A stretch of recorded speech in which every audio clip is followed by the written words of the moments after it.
Hola a todos. Hoy es miércoles 17 de junio de 2026 y nuestro querido amigo, nuestro hermano Laith Marouf, está aquí con nosotros. Bienvenido de nuevo, Laith. Gracias por invitarme, Nima.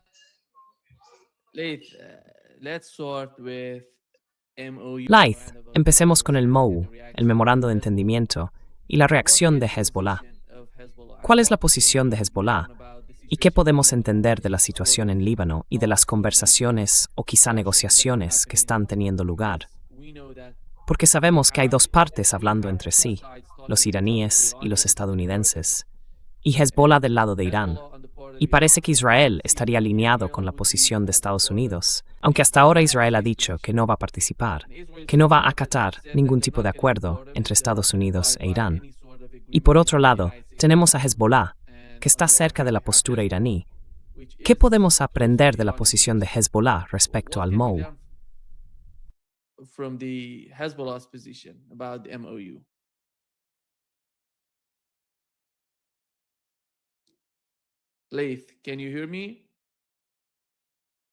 Laith, ¿me oyes?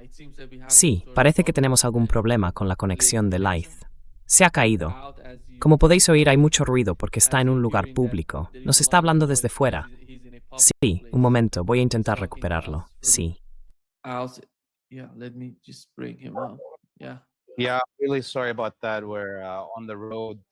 Sí, lo siento mucho por eso.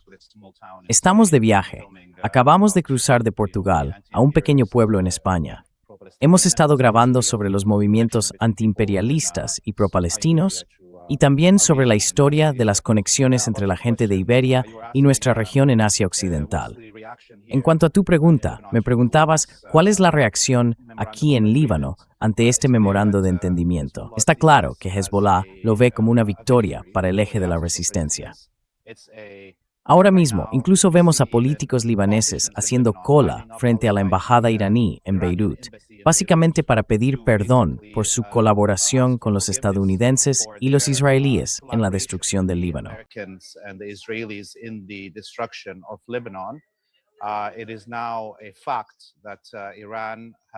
Ahora es un hecho que Irán ha ampliado su poder militar y su protección al pueblo libanés y al Líbano en su conjunto. Y habrá consecuencias para los políticos que hicieron todo eso, intentando separar las negociaciones de un alto el fuego en el Líbano de las que implican a Irán. Sobre el terreno, siguen produciéndose enfrentamientos militares, incluso mientras hablamos, durante toda la noche. Hubo varios intentos de las fuerzas israelíes de avanzar, pero cayeron en emboscadas. Ayer vimos varios videos difundidos por Hezbollah mostrando sus operaciones. Y como los periodistas están avanzando más hacia el sur, ahora pueden retransmitir los ataques contra posiciones israelíes.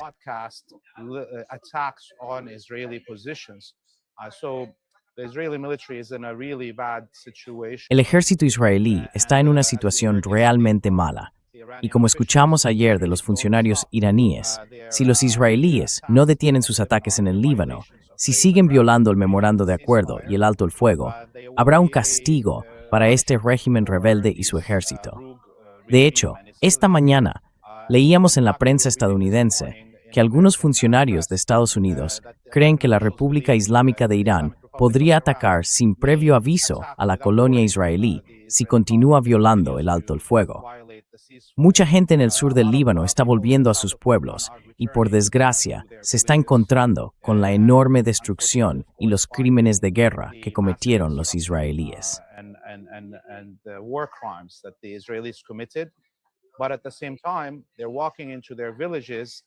Pero al mismo tiempo, están entrando en sus aldeas y se encuentran con maquinaria israelí destruida, tanques, vehículos blindados abandonados. Y eso demuestra cómo los israelíes están huyendo. Sí, intentan fingir que pueden continuar esta lucha sin que sus jefes en la Casa Blanca les den cobertura militar, pero en realidad no pueden. Así que la situación en el sur del Líbano es muy delicada en este momento. Los israelíes siguen disparando desde drones cerca de la gente que está volviendo a sus casas. Pero esto no puede continuar mucho más, porque todo el mundo espera que Irán castigue a los israelíes si siguen con estas violaciones del memorando de acuerdo entre las dos superpotencias, Irán y Estados Unidos.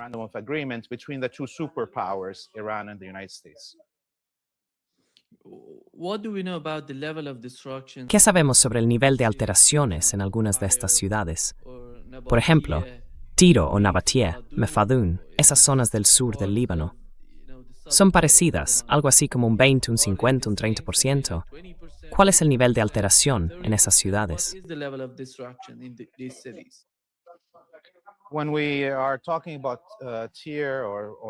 Cuando hablamos de Tiro o Sur, esta es una ciudad sobre la que los israelíes, en las últimas 48 horas, han concentrado deliberadamente algunos ataques contra edificios residenciales. Así que este hermoso tesoro arqueológico, con sus complejos turísticos y sus edificios, ha sido duramente atacado. Yo diría que alrededor del 20% de la ciudad ha resultado dañado o destruido, lo cual es una cifra enorme. En cuanto a Nabatí, que es el principal centro comercial de la región central del sur del Líbano, ahí diría que más bien alrededor del 10%, porque los ataques en el sur del país, en torno a la zona de Nabatie, se han concentrado en las aldeas situadas fuera de la ciudad, en el camino entre el fuerte cruzado de Beaufort y Nabatie. Los israelíes llevan casi un mes intentando avanzar por esa zona, pero se han encontrado con una resistencia muy fuerte, y buena parte de sus tropas y maquinaria han sido destruidas en esos intentos.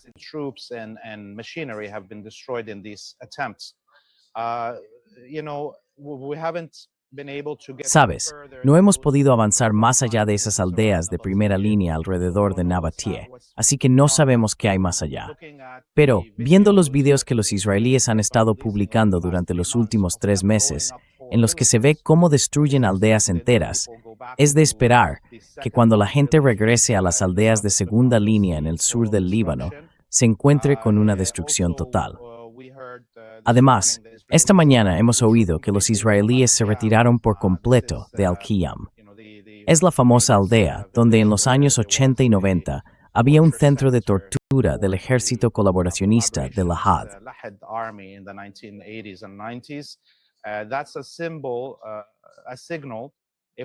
Eso es un símbolo, una señal. Si se han retirado de Qiyam, significa que todo lo que está al norte de Qiyam lo han evacuado y que ahora se están posicionando justo en la frontera entre las colonias y Qiyam. Así que eso indica una vez más que están intentando reagrupar a sus tropas antes de subirlas a los autobuses y traer los tanques, ya sabes, con maquinaria pesada. Así que creo que si en las próximas 24 horas no vemos un alto total, de hecho, creo que para esta noche, si los israelíes no detienen sus ataques, habrá una represalia por parte de Irán.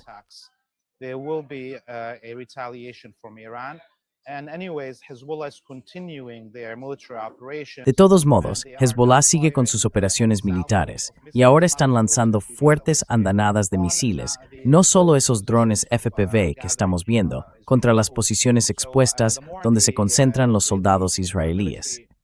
Así que, cuanto más tarde el ejército israelí en retirarse, más bajas y pérdidas tendrá. En cierto modo, la gente que sigue en Líbano no ve esto como un alto el fuego real. Ya hemos visto muchas veces cómo los israelíes violan los altos el fuego, y parece que los estadounidenses o bien están jugando un doble juego con sus aliados, o bien no pueden controlar a este perro rabioso.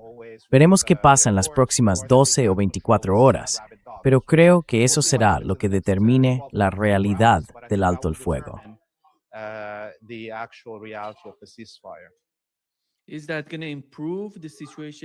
¿Eso va a mejorar la situación en Líbano entre las distintas facciones y partidos? ¿O crees que va a pasar lo mismo? Porque hablo del memorando de entendimiento y de la nueva presión sobre Israel para que se retire del Líbano. Porque en el fondo, el ministro de Exteriores iraní dijo ayer que sin Líbano no habría acuerdo entre Irán y Estados Unidos. Ese es el juego. Y hemos sabido, por parte del ejército iraní, los guardianes de la revolución, que si hay un ataque, van a responder. Son nuevas formas de presión sobre Israel. Y hay cierto pánico político en Israel. Están diciendo, ¿qué podemos hacer con la administración Trump? Porque no tienen, al menos por lo que hemos oído, ni idea de lo que contiene el memorando hasta ahora.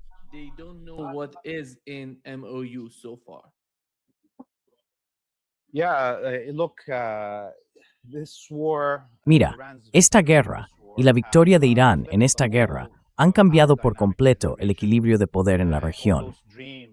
Todos esos sueños y esas ilusiones que tenían los israelíes sobre ser un pueblo elegido y una superpotencia, y que de algún modo 7 millones de colonos podían dominar a todos los árabes y a los musulmanes, se han hecho pedazos.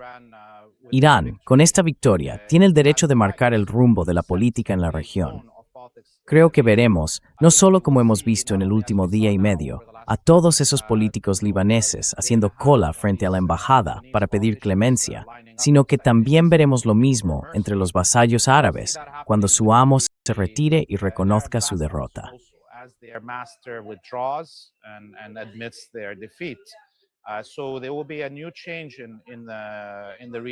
Así que va a haber un nuevo cambio en la región. Y en cuanto a la situación interna aquí en Líbano, se avecina un ajuste de cuentas. Hezbolá y los partidos patrióticos del país no van a permitir volver al acuerdo de Taif, donde los partidos tenían una influencia desproporcionada respecto a su verdadera representación en el país. Creo que, si este alto el fuego se mantiene y el memorando de acuerdo empieza a aplicarse, Líbano verá un cambio en su sistema electoral. El presidente y el primer ministro serán destituidos. No tienen apoyo. Van a Tewin.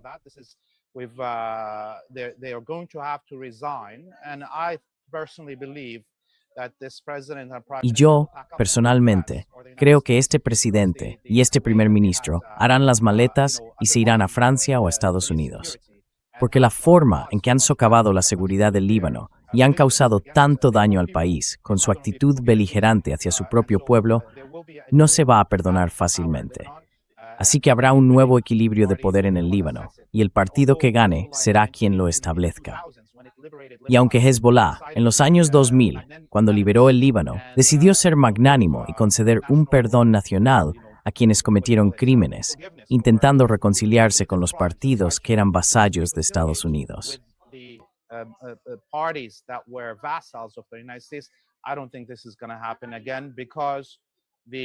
No creo que esto vuelva a ocurrir, porque el sacrificio que hizo Hezbolá y los partidos patrióticos del Líbano en esta guerra es 100 veces mayor que el sacrificio que se hizo para liberar el país en el año 2000.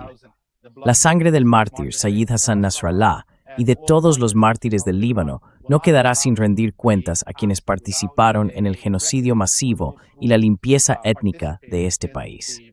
Así que veremos, creo, como dije, al presidente y al primer ministro dimitir y probablemente marcharse del país con sus segundos pasaportes. Y al mismo tiempo, los partidos que colaboraron, que de todos modos solo representan a una pequeña fracción del Líbano, serán reducidos a su verdadera medida.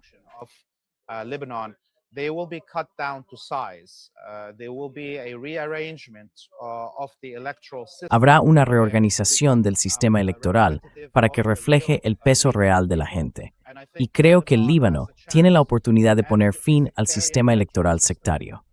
Si las personas pueden votar según sus convicciones políticas y no por su religión o su pertenencia sectaria, veremos a grandes sectores de la población suní, cristiana y laica votando por Hezbolá o por una coalición que Hezbolá forme con otros movimientos patrióticos. Así que el futuro es prometedor para Hezbolá y para el Líbano en su conjunto. Pero habrá un periodo de ajuste, una reconfiguración del panorama político en el país para hacer frente a los problemas que hemos tenido con colaboradores envalentonados que llegan a pedir abiertamente la muerte de su propio pueblo. Eso no se va a permitir que vuelva a ocurrir.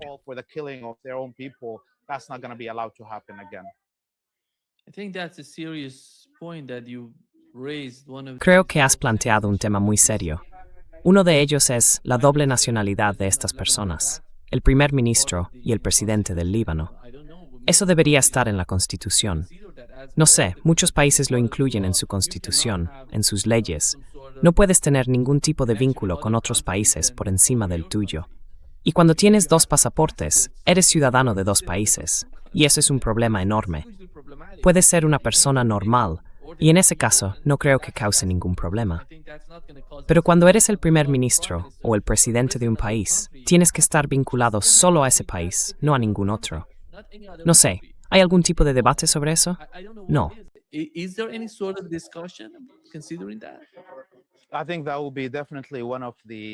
Creo que eso será, sin duda, una de las principales prioridades. Porque como sabemos, en todos los países occidentales no se puede presentarse al Parlamento ni optar a la presidencia o al cargo de primer ministro si se tiene doble nacionalidad. Recuerdo que hace unos años, uno de los candidatos a primer ministro en Canadá tenía pasaporte estadounidense y tuvo que renunciar públicamente a su ciudadanía y emitir un comunicado diciendo que había dejado su nacionalidad americana para poder presentarse. Es lógico. No se pueden tener lealtades divididas en un cargo así. Por supuesto, los ciudadanos comunes deberían poder tener todos los pasaportes y nacionalidades que quieran.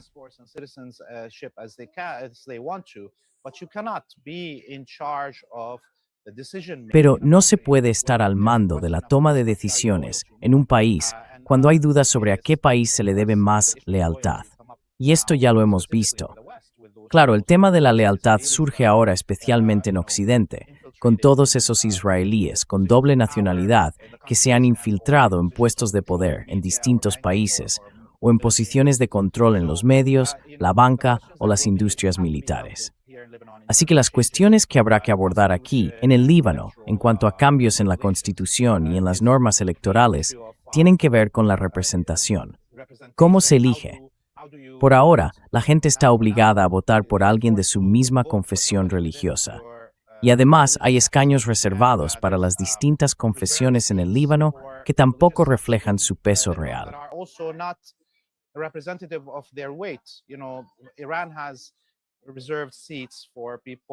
Irán tiene escaños reservados para personas de distintas religiones, pero en realidad esos escaños reflejan el número de ciudadanos de cada confesión.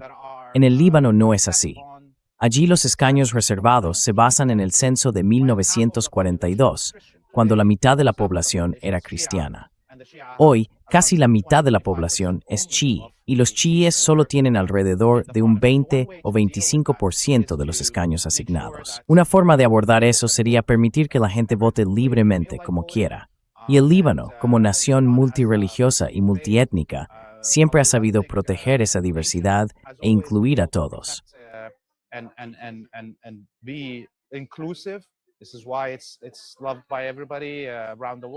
Por eso es un país querido en todo el mundo, visto como un lugar donde la gente puede ser quien quiera ser. Así que habrá un cambio en el proceso electoral, en la representación, y por supuesto tiene que haber garantías de que las personas no tengan lealtades dobles por tener doble nacionalidad si quieren presentarse al Parlamento o a los cargos de primer ministro o presidente. No va a ser una conversación fácil, pero hay que afrontarla. Y no pueden entrar en guerra, en which vecino no representar de sus opiniones.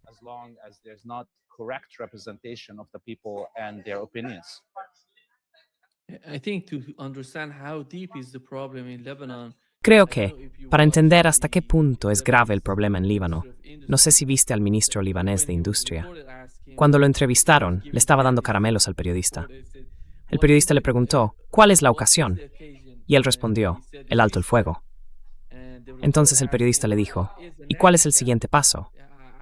Y él contestó, no lo sé. Pregúntale a la embajada iraní.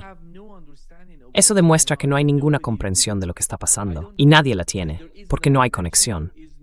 No hay, digamos, una verdadera coordinación entre Hezbollah y el gobierno del Líbano.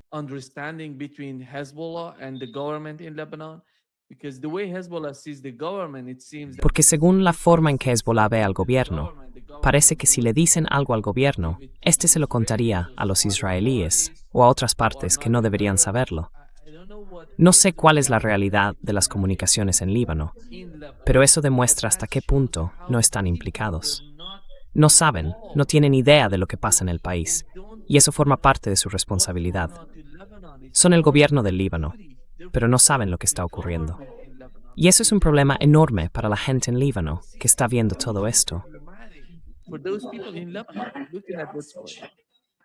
The Minister of Industry is Verás, associated el with ministro de the Industria Hezbollah está bloc. vinculado al So bloque he de was, Hezbollah, making a joke, así que estaba haciendo and una at the same broma time, a jab y al mismo at tiempo the lanzando una pulla other a las and facciones pro-Zionism proestadounidenses y factions in prosionistas, both the, tanto dentro del gabinete del primer ministro como en los medios y demás, in the que le media estaban also preguntando. were asking. Y con eso quería And if you decirles, to say, tanto a los medios financiados por el Golfo como al resto del gabinete, algo así como, ¿sabéis qué? Hay un nuevo sheriff en el barrio y ese sheriff es quien pone las reglas. Es una forma de restregárselo en la cara a quienes colaboraron y se escondieron detrás de Estados Unidos e Israel para protegerse, mientras mataban a su propia gente y colaboraban con el enemigo.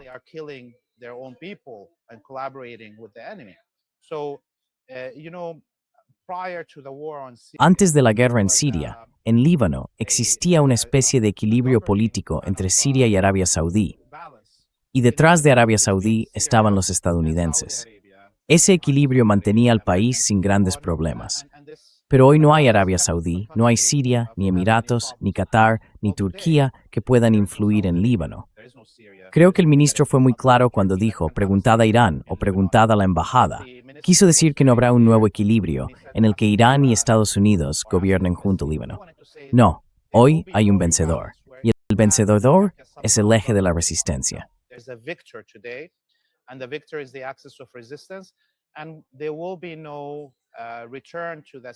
Y no habrá vuelta a esa idea de compartir el poder para gobernar el Líbano.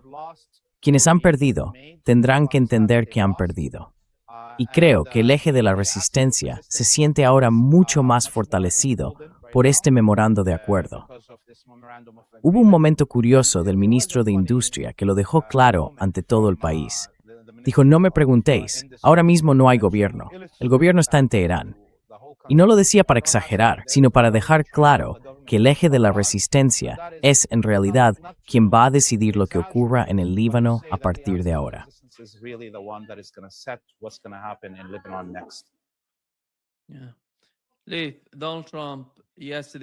Sí, ayer Donald Trump dijo que cree que Israel debería dar un paso atrás y dejar que Siria se encargue de Hezbollah, que lo asuman al-Shara y al-Shafari. En cuanto al papel de Siria, supongamos que sabemos que Israel no va a retroceder. ¿Van a seguir con este tipo de operaciones con su forma de ocupación o tendrán que ser expulsados por la fuerza? Ese es el problema. En mi opinión, esto se va a resolver en el campo de batalla, no mediante negociaciones. Pero, por supuesto, puedes dar tu punto de vista sobre eso. Por otro lado, ¿cuál sería el papel de Siria? ¿Qué papel tiene Siria en todo esto? ¿Van a entrar desde el norte del Líbano?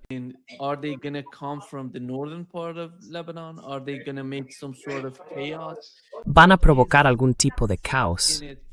¿Qué gana Siria uniéndose a esto? Porque en los últimos 2 o 3 días, en 2 ocasiones, hemos sabido por parte de Siria que no van a participar en esta operación. No están dispuestos a hacerlo. Incluso le dijeron al primer ministro libanés que no tiene sentido negociar con Israel. Esos son los 2 puntos hasta ahora. Pero parece que Donald Trump está intentando presionar a Siria para que se sume, para que vaya en contra de Hezbollah.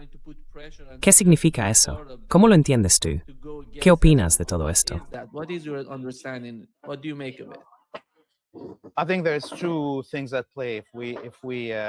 Creo que aquí hay 2 cosas en juego. Si vemos esa declaración de Trump y leemos entre líneas, cuando dijo algo así, como que Israel no puede hacer lo que quiere sin matar a inocentes, y por eso cree que al-Yulani debería ser quien lo haga, lo que realmente está diciendo es que si se van a matar inocentes, que sea en nombre de los musulmanes. Que sea un líder de un escuadrón de la muerte wahhabí quien mate a los inocentes, para que no se culpe a Israel por ello. No está diciendo que al-Yulani vaya a hacerlo mejor, ni que vaya a matar a menos inocentes. La otra cosa que deberíamos tener en cuenta es que al-Yulani dio un discurso ayer junto a algunos de los cargos políticos que él mismo nombró y se emitió en la televisión siria. Y está claro que él no cree que puedan hacer nada. Saben perfectamente cuáles son sus limitaciones. Maybe Trump is going to throw money at Puede que Trump vaya a lanzar dinero y armas a al-Julani y a sus escuadrones de la muerte, pero probablemente se las queden, igual que hicieron las milicias kurdas y los escuadrones de la muerte que había en Irak, después de que Trump les diera todo ese dinero y esas armas. Se las quedaron porque saben cuál es su verdadero tamaño. Esas milicias kurdas en Irak no podían enfrentarse realmente a Irán. Habrían sido destrozadas y aniquiladas. De forma parecida, la situación actual de al-Julani y sus milicias, muchos de esos escuadrones de la muerte que fueron traídos desde fuera de Siria para destruir el país y derribar al gobierno, ha cambiado. En los últimos 6 meses han sido enviados poco a poco a Asia Central y concretamente a África Central para combatir a la Confederación del Sahel. Todos esos ataques que hemos estado viendo en Níger, en Malí y en otros lugares vienen de ahí. in Niger, in Mali, and so on. These are the militias that are exported. So right now, Estas son las milicias que se exportan. Ahora mismo, al-Julani se ha quedado con un núcleo muy pequeño de combatientes que son sirios. Y como hemos visto durante la última semana, en toda Siria ha habido enfrentamientos militares. En Deir ez-Zor, de donde yo soy, hay ahora mismo fuertes combates entre distintas tribus por la lealtad a al-Julani o por el acceso a tierras de cultivo, al petróleo y al gas, a esos recursos. En los últimos 2 días, Israelíes de al-Julani recuperamos alawíes y chií en Moscú y en otros. in Damascus and other cities, there's attacks happening inside the coastal area. Están ocurriendo ataques dentro de la zona costera, en las montañas de la costa. ¿Qué nos dice eso? Nos dice que al-Julani no es capaz de gobernar Siria y que en cualquier momento todo se le va a desmoronar. Así que no hay ninguna posibilidad de que al-Julani, con el poder militar que tiene, ataque el Líbano. Sería una misión suicida.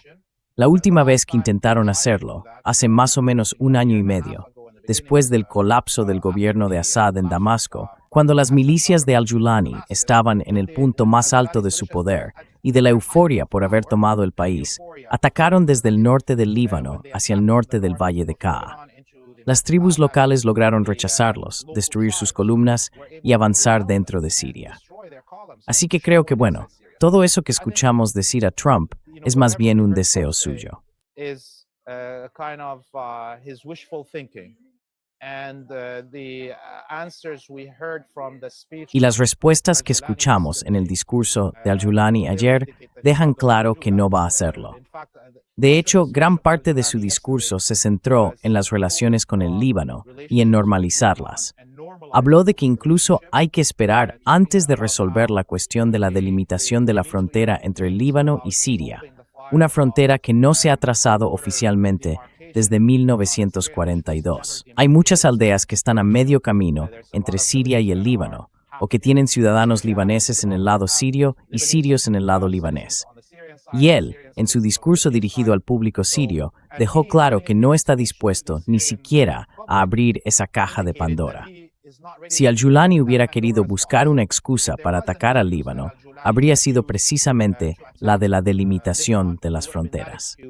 Of the demarcation of borders. It's clear from that speech. Y está claro por ese discurso que va a evitar incluso hablar de este tema durante un tiempo. En ese discurso mencionó a al-Julani, lo que podría considerarse, digamos, algo que Siria tiene en contra del Líbano. Dijo que algunos sirios todavía se sienten dolidos por la implicación de Hezbollah en la lucha siria. Y luego añadió que el pueblo libanés también mantiene quejas contra Siria por su implicación en el Líbano durante los años 80 y 90. Así que eso fue, de cara al público sirio, una forma de neutralizar cualquier resentimiento que pudieran tener contra Hezbollah, porque lo equiparó con los agravios que el pueblo libanés tiene contra Siria. Por eso creo que por el discurso de al-Julani, que escuché atentamente ayer, está claro que intenta reducir al mínimo cualquier conflicto con el Líbano y que da a entender que no piensa usar su poder para intervenir allí.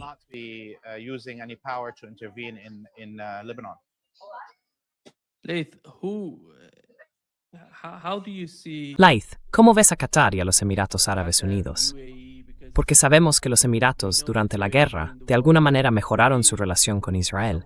Pero parece que de algún modo están siguiendo o escuchando a Donald Trump, porque están completamente bajo la influencia de su administración, por donde se mire. Y están intentando cerrar un acuerdo. Están tan desesperados. Ayer, MBZ hablaba de ello. El emir de Qatar está...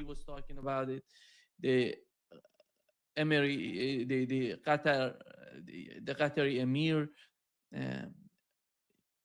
is Sheikh Tamim was talking about it.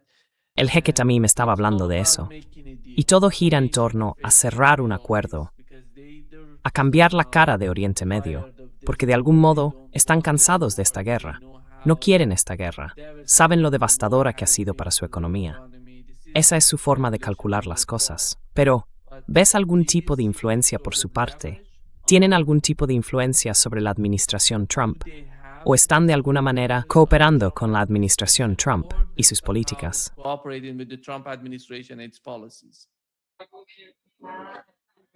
be very frank, Mira, siendo muy franco, Estados Unidos vio destruidas todas sus bases en Asia Occidental, y parte del memorando de acuerdo establece que no habrá regreso de tropas estadounidenses a la región.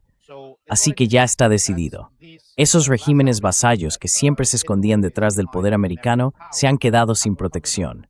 Ahora tienen que adaptarse a la realidad de su verdadero tamaño y de su verdadero poder.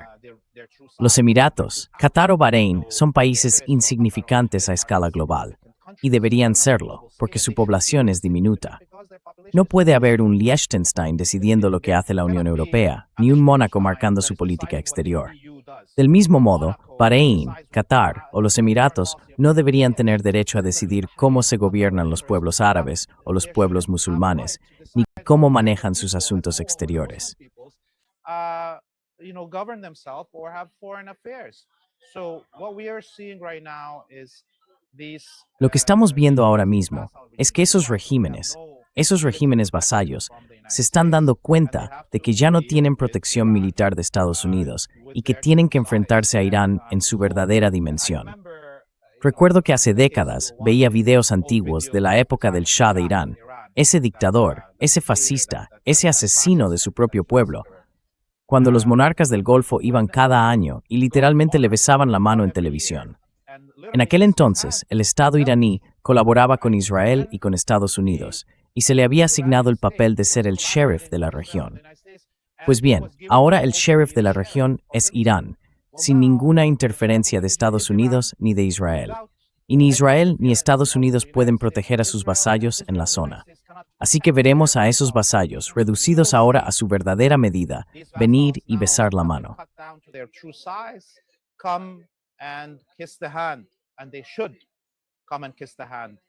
Y deberían venir y besar la mano de Irán, y deberían pagar por el daño que causaron. Y eso es lo que estamos viendo.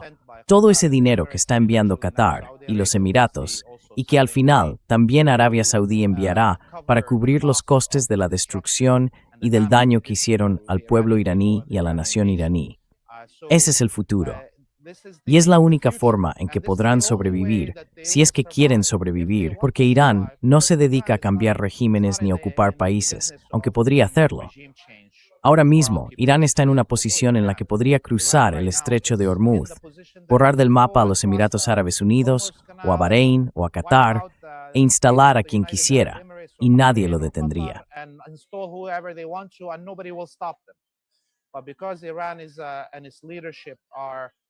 Pero como Irán y su liderazgo son una nación que se preocupa por sí misma y no tiene una agenda imperialista como la de Occidente, no está haciendo eso. Así que, para que estos regímenes puedan sobrevivir ahora, tienen que reajustarse y entender cuál es su verdadero tamaño y mantener relaciones amistosas con Irán. Y si siguen conspirando después de que su amo haya abandonado la región, acabarán siendo tratados del mismo modo que estamos tratando a Israel, que creo que es el último de los vasallos de la zona que todavía no ha entendido que su amo ha perdido la guerra, Israel. Y por eso seguimos atascados en esta situación, sin saber muy bien hacia dónde vamos.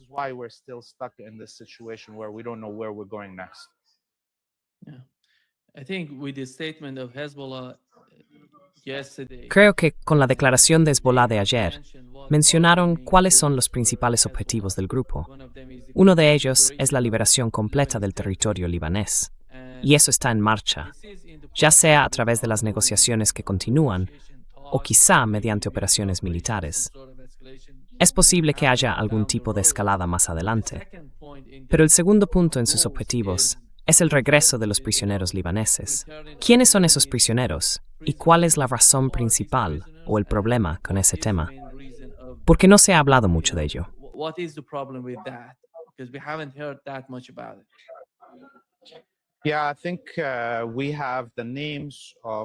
Sí, creo que tenemos los nombres de unos 20 a 24 prisioneros libaneses. Son combatientes que cayeron en el campo de batalla y fueron capturados por los israelíes, o civiles que fueron secuestrados en la zona fronteriza. Así que es una mezcla de ambos casos. Pero estos son los que conocemos. Podría haber más, porque hay muchas personas desaparecidas que se presumen muertas o de las que no hay ninguna indicación clara de lo que les ocurrió. Así que podría haber más. Y por supuesto, Hezbollah no permitirá que los israelíes sigan reteniendo a estos ciudadanos libaneses una vez que entre en vigor un alto el fuego. Si los israelíes no cumplen con esta condición, creo que seguiremos en una situación de confrontación, además de continuar con el objetivo de liberar todo el territorio del Líbano y a todo el pueblo libanés.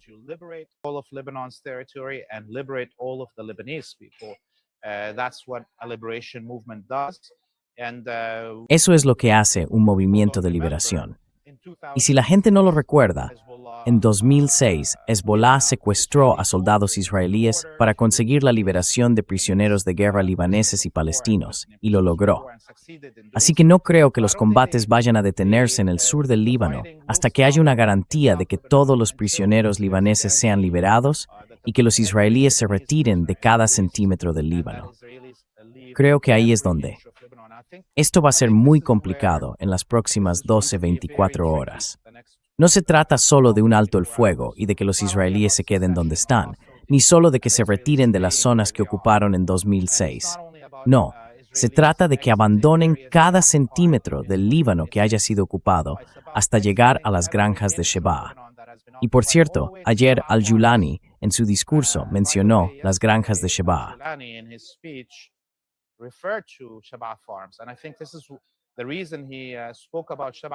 Y creo que la razón por la que habló de las granjas de Shebaa es porque quizá los israelíes intenten fingir que las granjas de Shebaa son sirias, y así no tendrían que abandonarlas.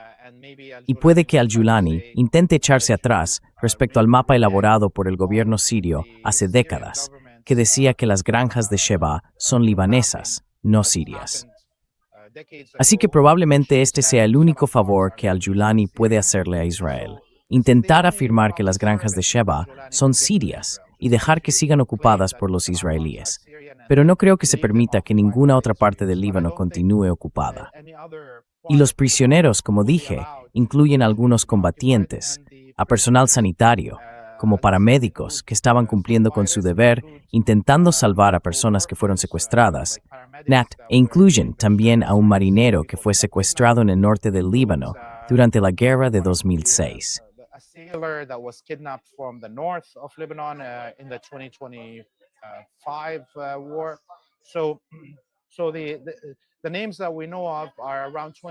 Los nombres que conocemos son unos 24, pero es posible que las cifras sean mucho más altas.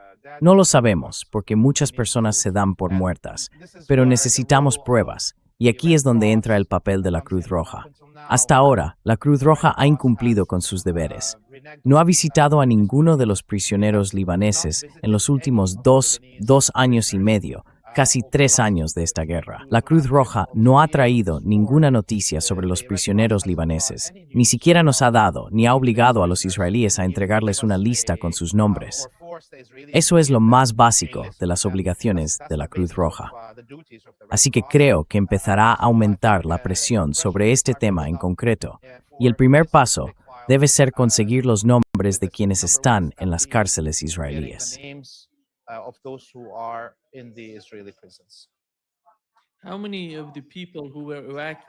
¿Cuántas de las personas que fueron evacuadas del sur del Líbano están volviendo a sus casas?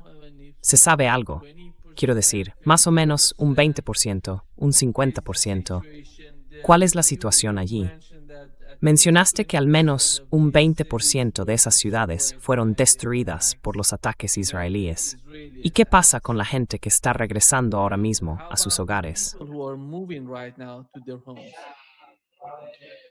You know, there is movement to the villages. Verás, hay algo de movimiento hacia las aldeas de tercera y cuarta línea, no hacia las de primera o segunda. Y es un movimiento muy limitado, porque la gente todavía no está segura de si los israelíes van a violar el alto el fuego y arrastrarnos a otra guerra.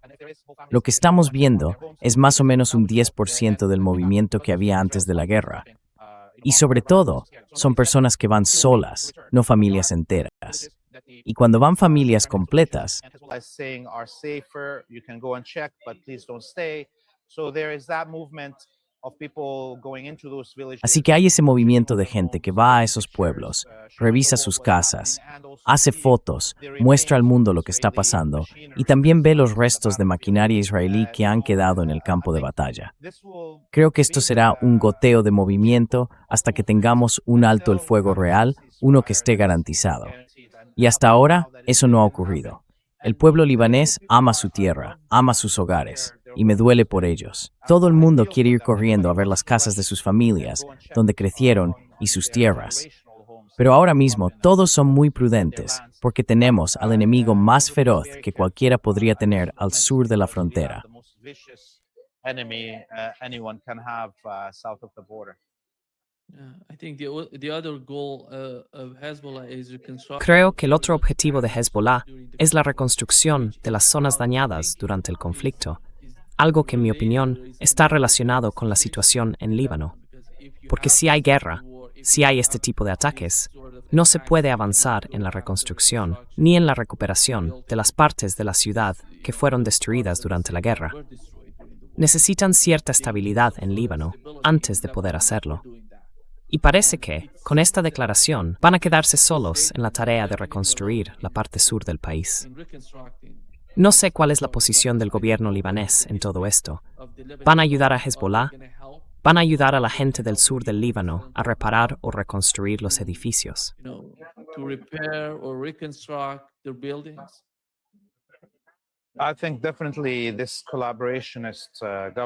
Creo que sin duda, este gobierno colaboracionista del primer ministro Salam y del presidente Aoun no hará nada.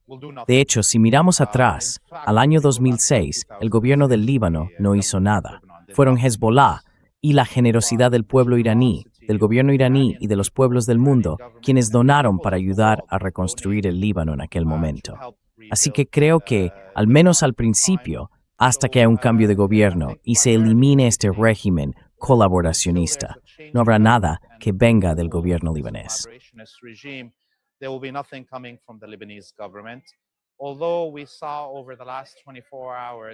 Aunque en las últimas 24 horas vimos al ministro de Comunicación ordenar la reconstrucción de la red de telefonía móvil e Internet en los pueblos más seguros, los que están en tercera o cuarta línea. Desde esta mañana, hemos visto moverse a los equipos que están levantando las torres, tendiendo los cables y todo eso. Así que ese trabajo va a continuar. También estamos viendo al Ministerio de Agua y Electricidad enviar equipos para reconstruir la red de distribución de agua en los pueblos que fueron atacados deliberadamente por los israelíes. Y lo mismo con la electricidad, aunque la electricidad en Líbano, en realidad, no depende del gobierno.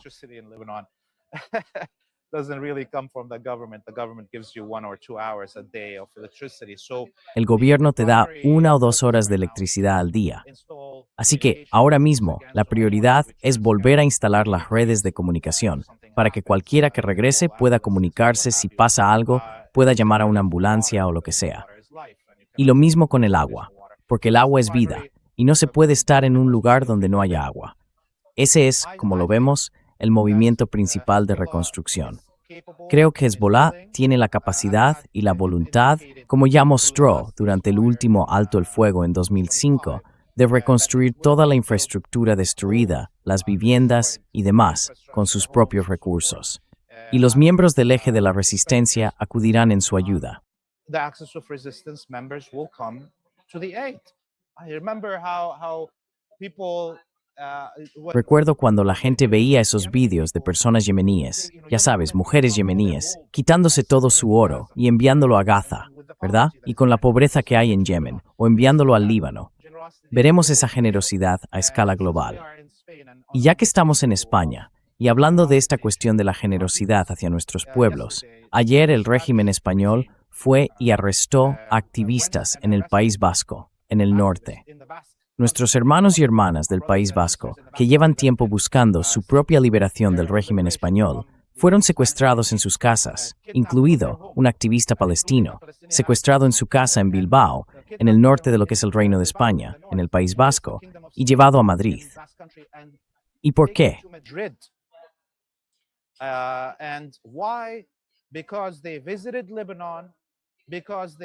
Porque visitaron Líbano, porque están recaudando fondos para la gente en Líbano, en los campos de refugiados, en los campos de desplazados, y lo hacen abiertamente. No hay nada oculto. Todos saben a dónde va el dinero y todo lo demás. Pero el régimen en España está intentando castigar a nuestros hermanos y hermanas que están haciendo un trabajo de solidaridad con nosotros. Estas personas vinieron a Líbano, se quedaron en los campos de refugiados, estuvieron allí para el funeral de Sayyid Hassan Nasrallah y se han mostrado abiertamente a nuestro lado. Y creo que hay mucha gente así en todo el mundo, y en cuanto haya una oportunidad para que esas personas vengan a ayudar en la reconstrucción del Líbano, de Palestina, de Irán, vendrán. Recibo llamadas todos los días de activistas de todo Occidente que me dicen, estoy listo para venir a poner ladrillos. Tú solo dime, yo barreré el suelo si hace falta.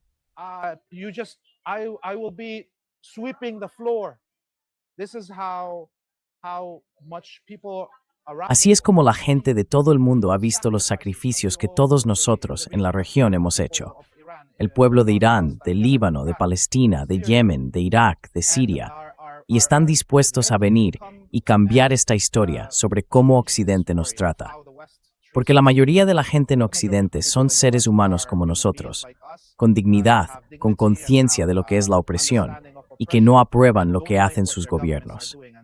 Y este gobierno aquí, en España, que pretende ser un gobierno pro-palestino, mientras permite el reabastecimiento continuo de Israel a través de sus aeropuertos y sus puertos, ahora intenta castigar, en este momento tan crítico, cuando Estados Unidos e Israel han sido derrotados, intenta castigar a sus propios ciudadanos por tener la postura humana de ayudar a nuestro pueblo.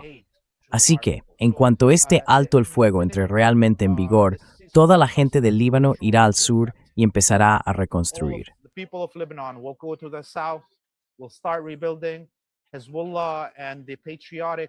Hezbollah y los partidos patrióticos como Amal, el SSNP, Al-Marada y otros van a poner todo lo que tienen en la reconstrucción del país.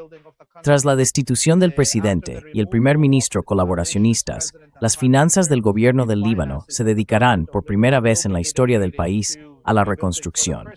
El gobierno del Líbano se orientará hacia ese objetivo. Los gobiernos y los pueblos del eje de la resistencia estarán a la altura del momento y demostrarán su solidaridad. Y creo que veremos a miles y miles de líderes internacionales, humanitarios y activistas venir a nuestra región para ayudar en la reconstrucción y en la financiación de esa reconstrucción.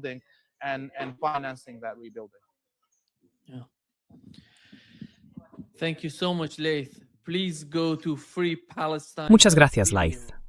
Por favor, entrad en freepalestine.video. Justo debajo, ya sabéis, justo debajo del nombre de Laith en la imagen, podéis ver freepalestine.video. Id allí y seguid a Laith. También podéis encontrarlo en Free Palestine TV, en YouTube. De verdad, id y seguidle, porque así le vais a ayudar mucho. Necesita este tipo de apoyo y tenemos que ayudarnos entre nosotros. Nos está ofreciendo informes muy valiosos e importantes desde Líbano y ahora mismo está en España preparando un nuevo tipo de documental. Gracias, Laith, por estar con nosotros. Habibi, thank you so much, Nima. Muchas gracias, Nima. Y ojalá, inshallah, también estemos en Irán para el funeral del mayor mártir de la nación iraní, el Ayatollah Khamenei. Y también lo cubriremos, mostraremos nuestro amor fraternal a nuestra gran familia allí. Yeah. Thank you. Gracias. Thank you, Laith. Gracias, Laith, por acompañarnos hoy. Un verdadero placer, como siempre. As always.